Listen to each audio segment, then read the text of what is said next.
سائل يقول هناك بعض الناس اعتاد بعد صلاة العيد أن يزور قبر أقاربه، هل هذا مشروع أو لا؟ هذا العمل لا أصل له.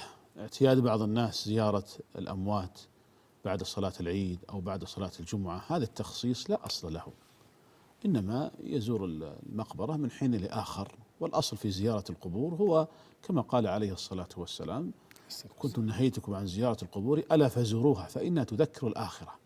الأصل في زيارة القبور أنها تذكر الآخرة، وإلا الدعاء للميت سواء دعا عند قبره أو دعا في بيته أو دعا في أي مكان الدعاء واحد.